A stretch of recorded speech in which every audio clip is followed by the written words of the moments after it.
Ich weiß nicht, ob man sehen kann, aber der S&P, hier in diesem Fall der Future, der ist an der blauen 200-Tage-Linie. Und das ist das Thema hier in Tokio an der Tokyo Stock Exchange. Ich drehe mich mal eben einmal um. Hier im Hintergrund, da sehen wir das Pit quasi, diesen Glaszylinder, der natürlich jetzt um diese Uhrzeit dunkel ist. Und Sie wissen das, wenn Sie schon öfter mal eingeschaltet haben.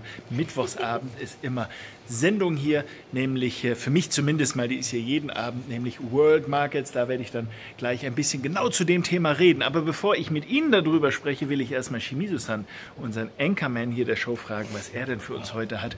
Deshalb gebe ich das Wort zuerst mal an ihn. Wenn Sie sagen, oh Gott, das kann ich ja gar nicht verstehen, ich fasse es gleich nochmal zusammen, keine Sorge. Shimizu-san, please let us know what is most important for you today. If you know, we have a high-class U.S. politician in Beijing this week. Matter of fact, Mnuchin, head of the Treasury, went touched down in Beijing, I think yesterday, and along with the trade rep Lighthizer, they will have a meeting Thursday, Friday, and I guess market is expecting some kind of understanding. There's so many things that U.S. want China to do, Yes. but there aren't really enough time to do it. So the promises are good, probably, and in return of the promise of pledge of China committing to make a reform on their structures and more accommodative to foreign or U.S. Companies in Chinese markets. Trump, President Trump, is expected to extend the tariff. Do you remember $200 billion worth of Chinese goods now tariffed at the 10%? It goes up to 25% as of March 2nd, and that might be extended. Also, might be extended. You already probably know. UK government's Parliament vote on the Brexit. Theresa May wants to have a little bit more time. I think she wants. A never-ending story, right? Well, I guess time will not really help her that much. I don't think, but it was supposed to be. She was supposed to present the renegotiated idea today, and Parliament was supposed to vote tomorrow. That's not going to happen. Probably Parliament will vote 27th of the month, 2 weeks from now. So everything is postponed, and this is like when you have a long-term objective. My mother used to say, well, have a big, the big desire, big wishes, and cut it in half. Try to do half, and then half, and then half, then half. And that's, my son, you will probably get to your objective. But when you think about it, if you do half by half by half by half, you're not going to get there. There's always a distance.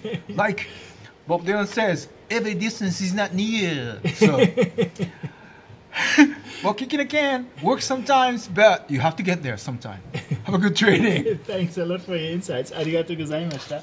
Also, ob ich das jetzt so schön hinkriege, wie er das gesagt hat, das weiß ich natürlich nicht, aber ich werde es natürlich versuchen. Er sagte, also Themen diese Woche sind auf jeden Fall natürlich gerade, dass Amerika wieder, sogar in Peking aktuell, über die offenen Fragen dort klärt, denn er ist ja das eine oder andere noch ungeklärt. Die nächsten Zollerhöhungen, die stehen ja schon an. Und wir wissen, dass diesen Monat bzw. dann Anfang nächsten Monats da vielleicht das ein oder andere Gespräch ja auch noch stattfinden wird. Trump hat da ja schon ein paar Andeutungen gemacht. Und da geht es jetzt noch das Hin- und Herziehen, auch ob Trump selber sogar mit Xi sich dazu nochmal bespricht, nach dem Event auch mit Kim Jong-un. Das ist ja ebenfalls jetzt hier am Ende des Monats angesagt. Also da ist einiges, was auf dem Tisch steht und was durchaus ja weltbewegend sein kann. Ebenfalls Theresa May, die jetzt ja auch nicht wirklich vorwärts kommt, die gesagt hat, wir würden es gerne noch mal ein bisschen verschieben, können wir es verlängern. Auch dafür gibt es ja noch nicht so richtig die Stimmen. Jetzt gibt es da am Ende des Monats ebenfalls noch mal eine Abstimmung. Also alles ist ein bisschen nach hinten verschoben und alles wartet eigentlich darauf, dass da irgendwas passiert. Und da sagte er ein Beispiel, meine Mutter hat mir immer erzählt, wenn du große Ziele hast, dann leg sie fest, aber teile die Schritte immer in der Hälfte, die Hälfte. Da sagte er, ja, aber da komme ich ja nie irgendwo hin. Tatsächlich, wir sollen daran arbeiten, so seine Devise, dass wir da einfach vorwärts kommen. Tatsächlich ist es so, Große steht an, aber es geht nicht so richtig vorwärts. Der Markt ist also dementsprechend unbelastet.